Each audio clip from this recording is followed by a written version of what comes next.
a performance vehicle. It's designed to carry heavy weight and drive through areas like construction sites and etc. So right now, though, he's making his way back out onto a major. And I can tell you it's going to be Monterey. Looks like, no, we are still in the, well, you know what, you're right. I believe we are. We are in just touching the South Pasadena area. And southbound on Monterey, and a little bit slower. It's amazing. Maybe this guy has got calmed down a little bit. Hopefully, maybe he's come to a little bit of his senses. How this is going to end, hopefully it is going to be one of those ones where he just pulls over, or possibly, I know it sounds so terrible, but you just kind of hope a minor type of accident that might take out a tire or something and bring that truck to a stop. No question. Can you confirm as well, Stu, how many law enforcement we have on this, or the different divisions? We started out saying this was Bell Gardens, the Sheriff Department was assisting, and then now it's in LAPD territory. What do you see behind him? Right now on the ground, we don't see anybody. We were looking at that earlier on as well. I don't know if that's because the Bell Gardens PD is basically just backed off and they're just going to go into what maybe their version of the tracking mode. I can tell you LAPD, this is definitely there. Well, now we're in South Pass, but we were in the LAPD area and you saw the officers nearby, so they obviously have an ability to listen to, or they had an idea this was coming up their direction. If it would have come to an end, I'm sure a lot of LAPD officers would have assisted. Right now, though, the Sheriff's Department, they're the only ones that are over it that I know for a fact, because that's who I'm listening to, Sheriff's Area 21. And southbound off of Monterey Road, driving a lot slower, driving a lot calmer, but I understand they're just keeping an eye on him from the air right now. Well, Monterey parallels the 110 if he's going south, so he's going to go back down into Newton Park, Monterey Hills, and that is Northeast Division. And we're being told Northeast Division from the LAPD is going to engage. And he has, well, now, okay, we can see them engaging right there. There they have picked up the chase. So again, that's South Pasadena PD. South Pasadena PD joining, yeah, they're joining the chase right now. A lot of times, it almost sounds, you know, like I'm trying to be funny, and I'm not. A lot of times, these officers will just get behind them, lights and sirens, until they basically get out of their city and just stop. It almost looks like they want to just shoo them out of there, you know, get out of our jurisdiction, go do this someplace else. I don't think that's really what the intention is. But right now, South Pasadena, definitely behind this vehicle, lights and sirens. You can see another officer right there at that intersection. The helicopter above is still going to be the Sheriff's Department, and I understand that he has been basically committed, saying that he's going to stay behind this until he has to leave or this comes to an end. All right, you're talking about the Sheriff's Department, Chopper. Yes. Oh, good, yes. Good for him. You know something? He really picked up some speed as soon as the South Pasadena got behind him. It looked like he put on the gas. More than he had been.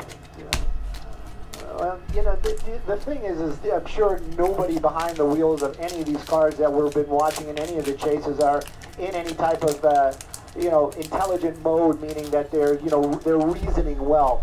But the reality is could we get back onto the 110? Back onto the 110, northbound 110 freeway. Here we go. 110 south, I heard. 110 south. But at any rate, when he sees those lights and sirens, that might be an indication to go a little bit faster. But now we are going to be southbound 110 freeway, still heading towards. Oh, no, we're just going to be getting off. Oh, so he just went on and got right back off. You know, as we mentioned, oh, here we go. We don't know. We said this possibly isn't a stolen vehicle. You just kind of ask or wonder. Oh, he's trying to squeeze through there simply because. What are you trying to run away from because you know you're going to get caught? Exactly. Eventually you're going to get stopped. Right. So what is it that you're running away from? You're buying yourself my time. question. You're buying yourself time. But if you harm someone, your time just got extended even more, right? True. Yeah, definitely. Yeah, it looks like he's going northbound again, if I read that sign correctly, Stu. Yeah. Definitely northbound. He just got off and basically got back on. He's going northbound on the 110 freeway. They are going to be calling the California Highway Patrol. We know that they seem to get behind these chases and try to follow them to the end or bring them to a stop safely. So we'll see if there's a unit, a CHP unit nearby that will basically be able to get behind him. Now we're on the northbound 110 freeway. I'm looking up ahead and I can almost see all the way out to Pasadena, and it is very light traffic. Now it almost seems like he's trying to blend in. He was going faster in the residential neighborhoods than he's doing here on the freeway this afternoon. Very dangerous though. That heavy vehicle, the hard driving on the brakes, off the brakes. You've got to wonder if they're heating up. And then of course we've been watching him swerve and fishtail all over the place.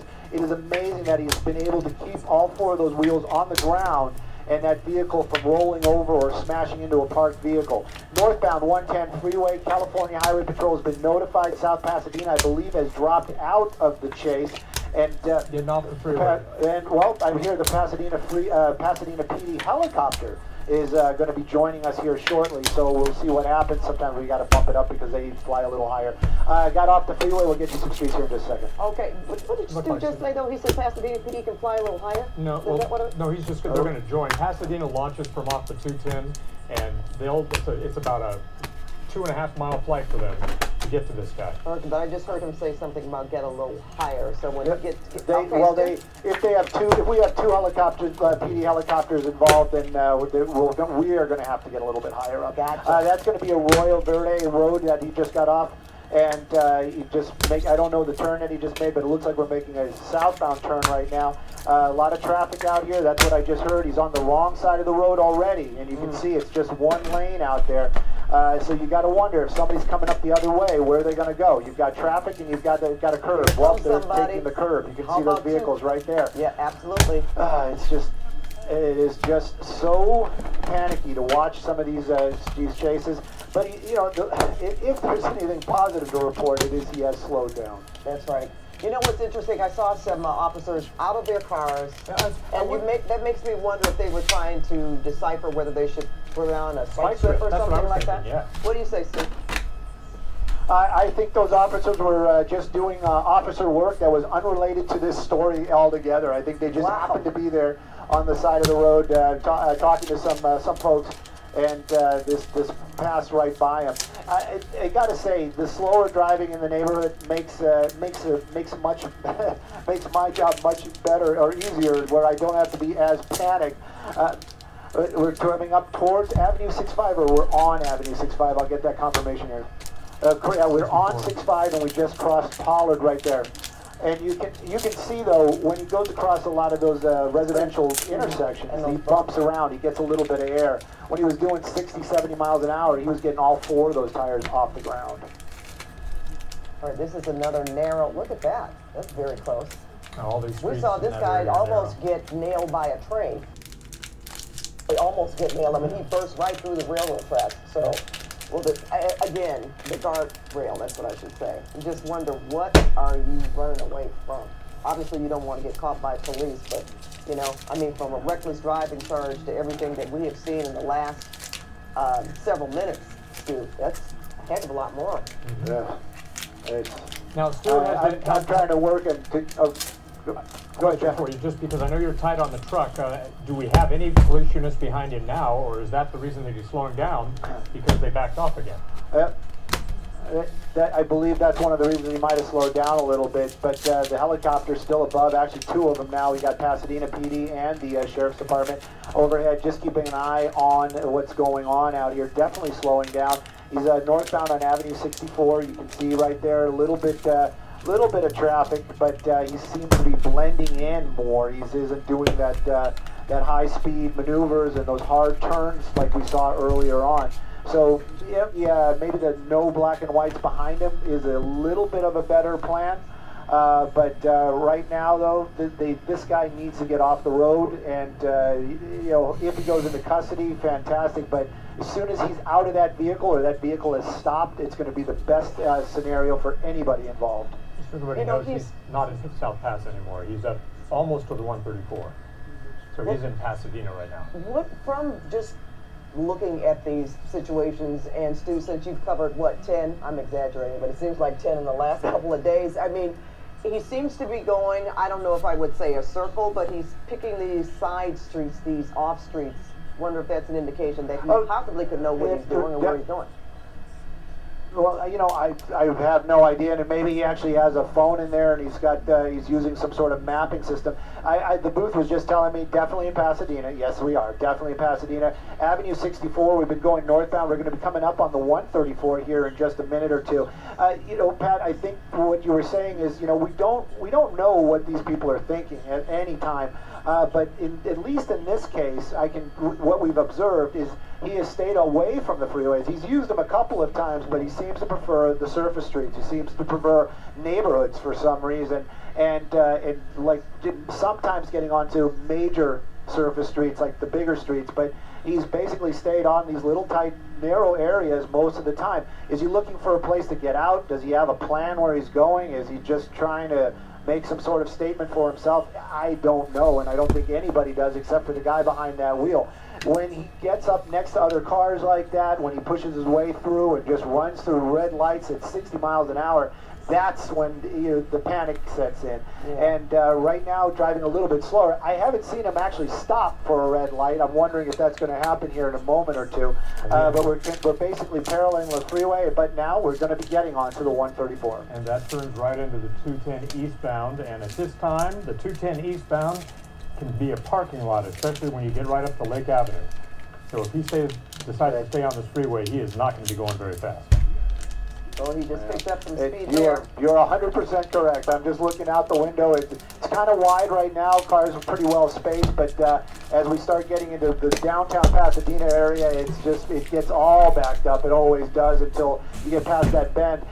So we'll see how he handles all of that. I'm guessing he's probably just going to jump back off the freeway because that's what he's been doing.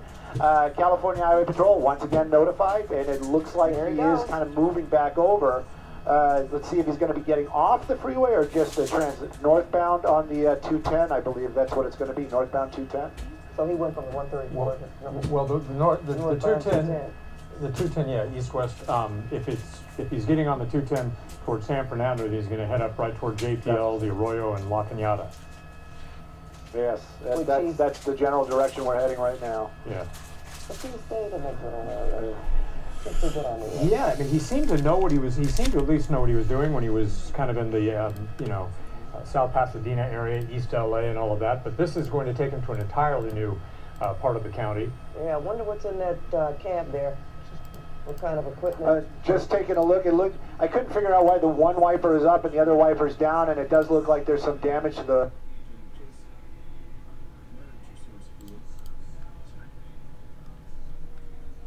the windshield, or maybe it's just an optical illusion. We were talking about that earlier on too. Again, we don't really know. There's no way to know for sure, but it does look like there's Freon containers in the back of that truck, so that would indicate possibly some sort of air conditioning vehicle. Yeah. Repair work. That canister is just the canisters has been rolling around back there for the whole time.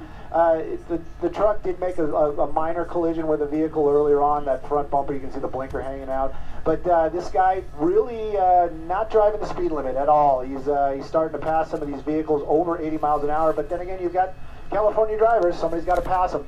So here we go. We're going to be, like you said, we're going to be heading up towards the JPL area, and I've got to kind of give a nod to our TOC. Those are the people that keep the picture on your television, because we might have some signal issues here in just a moment or two. Oh, Stu, you had mentioned that CHP could be involved. Do you see them or any agency following this truck on the freeway? Okay, we may have lost. Oh, there he is. I'm sorry, Pat. I didn't hear the question. I heard you asking about CHP. Of course, they've been notified as soon as it made its way onto the freeway, but they have to have getting off the freeway again. They have to have somebody in place to get behind this vehicle. So, it's luck. Yeah, it might be the luck of the draw. I believe. Yeah, we're heading into the La Cañada. I don't know if that's actually La Cañada. Running that light, just going right in front of everybody. And I can tell you we're heading in a southbound direction right now, but I'll get you the street as soon as I can. Okay, yeah, I had asked you that question because I was wondering if CHP had joined and if they were behind the truck on the freeway. But since he's exited and seems to be getting back on. Back on. Well, it's like he's playing chicken or just going round and round, roundabout. He gets off, he gets back on, and goes in the opposite direction. He actually had a better, made a better call when he was heading westbound on the 210. That's a free shot. That if he's going back east and back into Pasadena, what's going to happen is there is a long line. He's at the Seco exit. There's a long line of traffic to get into the tunnel that transitions you onto the eastbound 210. So that means he's going to have to get into his left lanes to get around that long line of traffic. Or get off the freeway again, which is what he seems to be doing. He seems to have avoided, okay? He has one more exit before that tunnel. He seems to have avoided heavy traffic on the freeway by exiting and getting back onto Surface Street. That's the last, that's the mountain exit. There he goes. Looks like it. Definitely looks like he's going to be shortly, and wonder what their next move is. Okay, we got you back, Stu. Okay. Westbound here, we're going to be, I think it's Seco? I'm not sure. But definitely westbound. You can see California Highway Patrol right there. They did get one in going back underneath the freeway right there. Now, everybody, I'm sure folks at home are saying, well, maybe he's going to pit him, California Highway Patrol. He's got the SUV, got that big truck. I don't think the weight of the truck is going to have an issue with the pit maneuver. It's going to be the speeds that vehicle's going. That's going to be the biggest issue. That California Highway Patrol vehicle, maybe not lights and sirens yet. Maybe that's one of the reasons why that this guy hasn't been taken off. He's coming up on Orange Grove, I can say that. Which way he goes, or if he just goes through it, we'll find out here in just a second. Yeah, is he on? He could be on Lincoln if he's coming up on Orange Grove. This is all in northwest Pasadena. Pasadena PD, you've got to believe, is communicating with whoever's on the ground. Oh, those people backed up. Yep, that was Lincoln. So north on Lincoln, and then he's going to just took a right. So he may be up on Orange Grove now. Well, again, you know, the good definitely thing be on Orange Grove. as we had mentioned, he seems to slow down a bit when he is on surface streets. And when he's not being chased. Yeah. You know? So. I wonder if he knows that chopper is above, though. But he is being chased. They are right behind him. Yeah, they're right behind him. And that's going to be California Highway Patrol. One of the things that you always have to remember is those officers in those vehicles, when they come up on a red light, even if they're code 3, lights and sirens, they have to slow down or stop before they get through that intersection. So if this vehicle's moving at 60, 70, 80 miles an hour on a surface street, what we don't like to see. That was right at Orange Grove. That's it right there. All right, Stu. Well, he stopped, so is the person he hit. You've got CHP out. We're going to take a look. That's the driver's side too. That is of the other person driving the vehicle. That's the driver's side of that car, that black car. That's it. And I know you see another motorist who is either going to stop or try to get out of the way. No, that's dangerous too. That motorist is right in front of this driver. And see, now this officer here all by himself. You got one officer. Obviously, the helicopter's probably going to be making calls for the ambulance. You really got to worry about that driver. Hopefully, there was nobody in that back seat. Hopefully, there were no children in that back seat. The suspect now getting out. And, obviously now he's just like totally compliant, like nothing ever happened. It always really just rubs me the wrong way when you see something like that, especially after that type of accident. You've got to hope these are newer vehicles. You see all those airbags deployed, but that was a center hit at a good solid speed on the driver's side of that car, and we haven't seen any motion inside that vehicle, which really disturbs me. Right now, though, the single officer out here from California Highway Patrol, weapon drawn, he's really kind of in a spot right now. You'd think, like, some people might be saying, why is he running over to check on the? I'm sure he wants to. But right now he has a suspect that he has to take into custody, and after seeing and doing all this afternoon, this person needs to be in cuffs as quickly as possible. He is obviously also calling for backup. We're waiting for that as well, and I'm going to keep an eye between the three of them, but I am very concerned about the driver of that vehicle right there. And this is also a freeway entrance and an exit. And so they would need officers out there. I'm sure they're going to close off those. Well, they have to. That needs to happen. But I'm with Stu. Jeff and we both feel the same way. You hate to see a chase end like this because it's an innocent person and could possibly be more people. For me, I hate it when you see a child seat in the back seat. So I hope that is not the case. But at the same time, it's also disturbing to see that that officer is by himself. And look at the traffic that has stopped in every direction. Oh, here he is. Oh, here they are. There's the backup right there. Who is that, So I'm sure that they're going to... That looks like Pasadena PD that just rolled up here pretty quickly. They were the closest ones to probably to this scene. This guy down on the ground right now, again, just kind of peeking over at that SUV, a smaller SUV. Like Pat was saying too, a lot of times these are related to moms and kids, and you got all those airbag deployments. You got the rear airbag deployment in that vehicle as well. I'm very, very concerned. Obviously, they're going to take this guy into custody. I would be hoping that one of those officers be making their way over to that victim as quickly as possible. It looks like somebody is over there right now, at least looking in the windows and trying to see if that person is okay. This is very heart-wrenching, to say the least. The violent end to a crazy pursuit out here. That suspect now in custody. The California Highway Patrol making his way over to that car. I just want to see some movement, somebody talking, something. They have called fire inside that vehicle.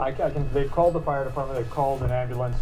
I'm communicating with someone who can hear the sirens getting there. But obviously... Well, they've got the passenger door open, and hopefully... Yeah, at this point, we don't even know the conditions certainly of that. If it's just one person, if they can even move, or if they even feel comfortable trying to get them out of the vehicle themselves, or they can... That's right. A lot of times you don't want to move anybody that may be injured, especially in an impact like that. Newer vehicles, though, very, very safe. We all know that. It's the safety standard is just been climbing and climbing. You can see, though, there's a lot of damage to the side of that vehicle. Those airbags went off. Hopefully that driver is going to be okay. Pasadena Fire just arriving. You got paramedics already walking up to the scene. The suspect in custody. They will probably check him out, but I'm sure he's the last on their list right now. They're going to be going to this car first, and hopefully it almost sounds wrong, but hopefully it's just the driver and nobody else in the back seat. No, we know exactly what you mean. That's the thought, because it could possibly equal even more people in the vehicle. That's more people that could be injured, especially children. And we're hoping that this driver is okay, because this was just a senseless act of recklessness and beyond that. Again, you know, people always want us to do follow-ups, because you want to know what was that guy running away from? Why did he continue to do what he did? If he's in his right mind enough to say, well, Stu, you've interviewed people before where they say, well, you know, it was just the adrenaline and I didn't mean to, but I just kept going. But, you know, this guy caused a very bad accident out here. Yes. And you can see Pasadena PD. It looks like they're setting up for what they call a physical rescue. I think Pasadena calls it technical rescue. But they're going to start cutting that vehicle apart. And you can see when we just made that move with Sky 2, you can actually see how damaged that vehicle is. It's almost got a U shape to it. Coming back around, they definitely have firefighters in the back seat, but I'm still very hopeful that they are in the back seat working with the driver, just being able to get to the back side of whoever was driving that vehicle, get the collar, the neck collar on him. And you can see they're going to make an effort to get that driver out as quickly as possible. On the other side, they're starting the physical rescue. They're going to cut those doors off, and hopefully that might be the only thing they need to do to get that driver out of that vehicle. But what a violent end! What a powerful hit that car took, and that driver probably, I would even assume, had no idea what was happening, as they were probably just getting off the freeway or making an effort to get onto the freeway just in the middle of that intersection, and that pickup truck just slamming right into him. Yeah, I can tell you that I know that fire station. That's 31s, and those guys are great at what they do. I've seen them work over the years, and if anybody can get that person out quickly and render aid, it's those men and women. So kudos to them. And they're really going to town. They're starting to do some serious cutting on that vehicle. It looks like those are cutters that they're using right now, so they're going to be cutting supports. They might be taking it looks like they're just going for the door. So they're probably just going to be taking the doors off here shortly, and you can see the 2 paramedics inside working with that driver. And hopefully the person's, conscious and being able to talk to these firefighters. And we haven't seen the ambulance yet, but right now they're kind of they're going to need that ambulance when that driver is out of the vehicle, so they have a few more moments to get here, and I'm sure they are en route as well. You know, I don't know if we can tell by looking at the shot and how they are working if we can assume there's only one person in the vehicle.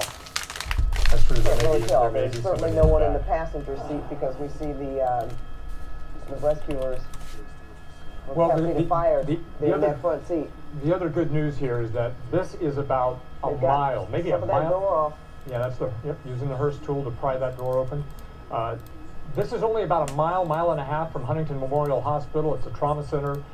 That's where the Sheriff's Department airlifts all of the victims from the San Gabriel Mountains when people get stuck up there. That hospital is ready for this person, and you can only cross your fingers and hope that, or people, hope that they get them there quickly. So they're moving very carefully. They do. It's methodical. Every move that these firefighters make right now is planned, and they think about it, and they practice many times on other vehicles, and they just don't go in and start cutting and clipping. They know what they're doing. They're working probably to get that lock undone on that rear door. We are peeking inside, and you would think that if there was a child in there, they probably hopefully would have taken them out already. So it does appear more and more as time goes on that it is just going to be that driver. That one firefighter right there actually working with a sawzall. That's basically a cutting disc, like a sawing tool, just kind of cutting some of that metal away. I don't know what they're probably going to take them out this side, so we wanted to stay here, but we might go ahead and just do a roundabout just to keep an eye on exactly what's going on as these firefighters continue to do a physical rescue or technical rescue, depending upon what fire department you work on. But basically, they're cutting this car apart to get that driver out. I can tell you that they've requested a second ambulance. They don't. I'm not the person who's from the city who's telling me that does not know why they have. That could indicate a second victim. Maybe for the suspect. Or for the suspect. Yeah, or it could just go for the suspect. Coming back around, so we can kind of see in this side as well. Those firefighters working to cut that center beam off. They might take the whole roof off of this car if that's their plan. Right now, though, they're really starting to do a lot of cutting, and we'll keep an eye on it. But the rescue definitely underway of the innocent victim that was T-boned during this pursuit. And the suspect, we can kind of move over to see it, but I'm sure that suspect's already in a police car or a CHP vehicle.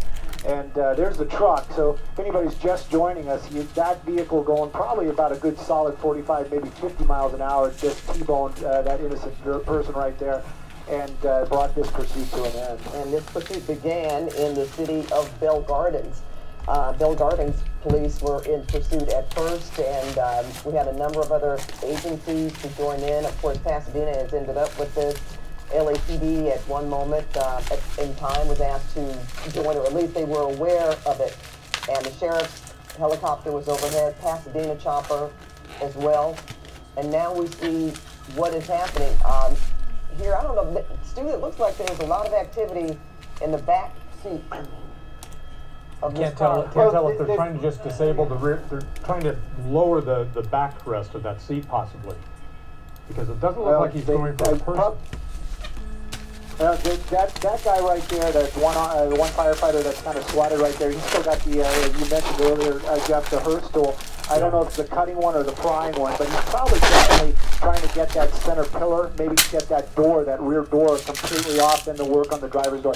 The one thing I can say that is, in my eyes, I'm going to go for the glass half full, is positive, is we don't see a lot of medical equipment being used. We don't see the IV drip or anything like that being brought in here, so I'm hoping that that driver, because of the safety inside that vehicle, is going to be okay, maybe just in shock, maybe more than injured, but not critically injured. They seem to be moving a little bit slower, and as far as the paramedics go, the bag is still right there. So that means they're not using any drugs to comfort or take the pain away. And there you go, the gurney's starting to arrive. So hopefully they'll get these doors open here shortly, that car taken apart, and that driver out, and like you said, over to the hospital, which is very close by. But again, it's just so sad to see something like this, and hopefully this person will be okay. It is so sad, and at the same time, for people that have never been involved in a crash such as this, you hear people talk about it, or you may see pictures on the air, but to witness just how long it takes and how many personnel are involved here in trying to get the vehicle doors open and whatever else they have to do, if they have to take out seats or pillars, what have you, to try to get a person out of a vehicle. This is just really amazing. Yeah. The fire department, all the fire departments in Southern California do an amazing job. These guys are highly trained. I make light of it sometimes. They have amazing toys. Like the cutting tools that they have right here, the fire trucks, and what is inside those fire trucks. It's not just hose and water. They've got so many tools in there because they are confronted with so many different types of rescues. In this case right now, they have an entire setup for cutting and prying and moving, and because this accident, as sad as it might be, is a pretty simple type of accident. We've seen them where the cars are completely wrapped around, and they've actually used the tow trucks, their fire trucks, to pull things apart. But in this one, it looks like they're just having a little bit of trouble with the door right now, and hopefully they'll have that door pried open or the hinge cut off here shortly, and they'll have that driver out. And we also want to let everybody know that when that person is extracted, I know Stu will do what he's doing right now, which is pull out a little bit, because they're going to very possibly have to cut clothing off, and we're hoping that they are bringing a person out of that vehicle and not something else. I'm not going to say it, but we do hope so. Yeah, well, they're moving quickly, and they do that because there's a reason to. So let's keep our fingers crossed. Well, there's always a reason. You want to get them out anyway, but more so, of course, when you're working with someone. Hopefully that person is talking to them. That would be terrific. Yeah. Of course, we don't know that right now, but that would be great. You can see the paramedics. Yeah, they're going in for they might be setting up an IV drip right now, which again is a very positive sign. I mean, that means that person is alive. Hopefully that person's alive and talking, maybe just some sort of discomfort, and they're going to use something to calm that driver down while they have to cut this vehicle apart to get that driver out. One of the other reasons too is that I'm sure there's some folks at home saying, why don't they just pull them out the door? The other doors are open, just pull them across, because of the injury. You just don't know what injuries occurred, and you don't want to make anything worse by pulling this person across a car to get out the other side. They want to do this as where there's the least amount of movement to the victim. And so that's the reason why they're cutting the doors off, and then they'll probably slide something, a backboard in there, and get that driver out. So it's the least amount of movement for the driver. Obviously these are trained paramedics, but they are not doctors, and they don't know the extent of the injuries. Okay, let's do again. We can see the gurney there, the stretcher, and we're just waiting patiently, hopefully that they will be bringing this person out of this vehicle. Although we were talking about how well made these cars are in terms of airbags and things of that nature, but we still see the severity of the hit, and that just goes to show the power of the speed of which that big work truck was going to do this type of damage to this oncoming vehicle, who didn't know what was going on, as you say, probably just coming off the freeway and making a turn, and all of a sudden there's a horrendous crash. That's right. Go ahead, Stu. Oh no, I didn't want to cut Jeff up. I was just going to say, as well as these cars are made, all the new cars have so much protection equipment in there to protect the drivers and the passengers, but the reality is physics is still physics. That vehicle was moving very, very fast when it hit the side of that car. You saw that car. I mean, it moved, it flew out of the way almost and kind of rolled here to a stop, and you can see the damage that occurred. So there was a lot of force involved in the driver, basically from a stop to have that impact, is probably injured. There's no doubt about it. It's just hopefully the injuries are going to be minor, to the point where they will recover quickly. You can see the fire department doing what they needed to do right there. That door really starting to come off, that center post out of the way, and they're really starting to move that driver's side door. There they go. They're just going to pull it away. Yeah, and it's wide open, and this is what they want. They might be able to slide that gurney in there. Like you said, we definitely will be respectful to that victim, and when they bring them out. But we're going to keep an eye on the activity out here. There's Pasadena Fire, and their medics are out here working to get that driver out of that car after that violent crash at the end of the pursuit. All right, this is Jeff Bond here on CBS 2, who has joined you and myself here looking at this horrendous crash and the efforts of the firefighters, paramedics trying to get this person, we hope one person, out of this vehicle. You know, just the sheer amount of equipment that these fire crews, so this is going to be Pasadena fire crews here working on this individuals possibly inside this vehicle. In fact, you see them bringing out the generator to the jaws of life. You see the many people that are attending to however many people inside. You've seen them go in there with the high blood pressure. You've seen them with the stethoscope. You know, they're really tending to these people inside. And maybe an IV? Yeah, absolutely. And that could be administered right there on scene, and that's life-saving stuff they're doing right in front of our eyes. And this is just amazing how much stuff they bring to the scene with them to help every chance possible to get this person stable before they get that ambulance and on the way to the hospital. Wow, we've got some of the best. Dude, look at this. They brought in this red... The gurney? That's going to be the backboard. That's going to be the backboard.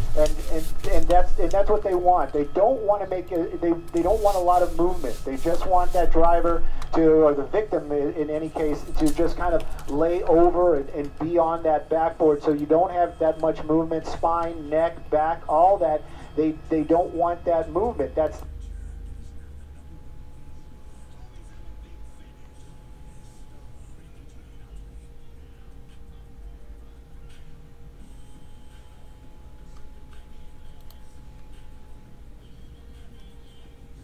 the reason why they actually cut the doors off. That's the reason why they don't just pull them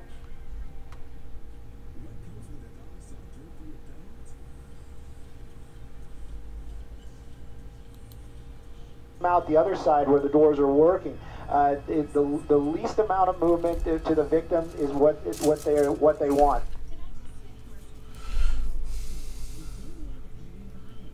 Victim onto the backboard, and then they're going to put that whole thing onto the gurney. And basically, it's what the terminology is: package the patient. Basically, set that person up for the transport. There they go. Now the person is actually out of the vehicle, which is a huge plus. And like, we don't want to push in, so we're going to stay a little bit wider.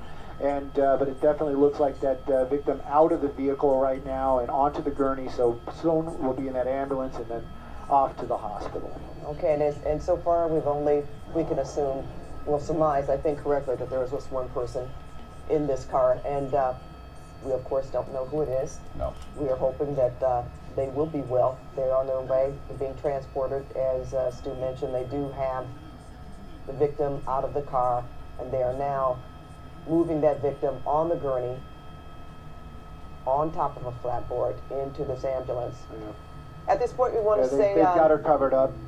We want to say farewell to our KCAL 9 viewers at this time. They will be going back to regular programming, but we continue here on CBS 2 with a look at this victim, from this violent ending to a high-speed police pursuit, being placed in the ambulance after a very valiant effort on the part of Pasadena Fire and Rescue to get that victim out of that car. It took quite some time to extricate them safely. Yeah, and you know, this is the third chase today. We'll continue to follow this chase and the other ones as well on later broadcasts here on CBS 2. All right, well, Stu, I believe we are going to move on. I'm not sure. I guess we're going to stay with your picture for a moment. And again, okay, we said this began in Bell Gardens, right, Stu? Just before 5 o'clock. We're doing the 4 o'clock hour for sure. Definitely for the 4 o'clock hour. And they were pursuing this vehicle right here, a work truck. Reported that reckless driving was the original want. Bell Gardens PD stayed with it for a long time. And it was a lot of reckless driving. It was amazing that more people weren't injured. I know that almost sounds bad, but this vehicle at one time had all four wheels off the ground in a residential neighborhood as it was moving at speeds of 60 miles an hour through tiny streets, wrong side of the road, pushing through other vehicles, driving on a center divider. anything and everything to get away from officers. And then in the end, a violent crash out here of an innocent person.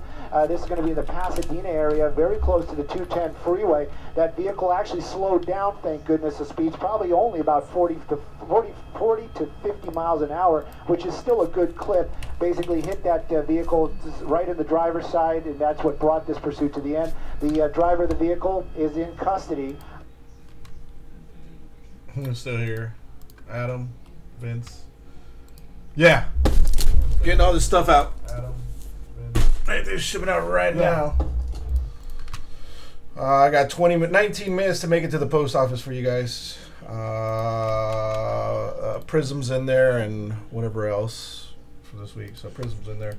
I leave tonight at 12:30, so I won't be live till Tuesday.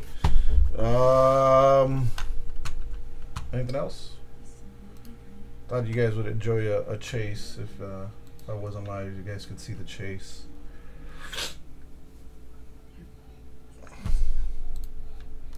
Oh, and thank you, Adam. I did get him. There's another chase today. Look at that.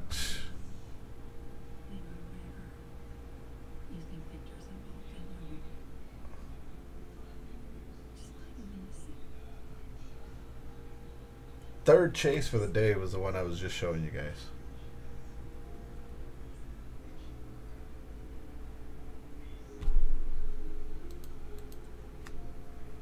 Yeah, I figured that. What the hell? Well, that's the second chase.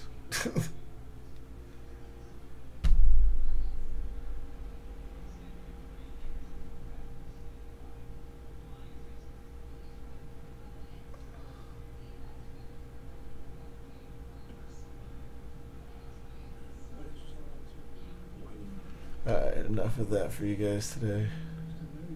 I don't think there'll be another. Well, there might be another one today. Never know. People out here are pretty crazy. Yeah, we'll see what they give me. I have no idea what. They haven't announced who the superstar is that's going to be in there. So we'll see what happens.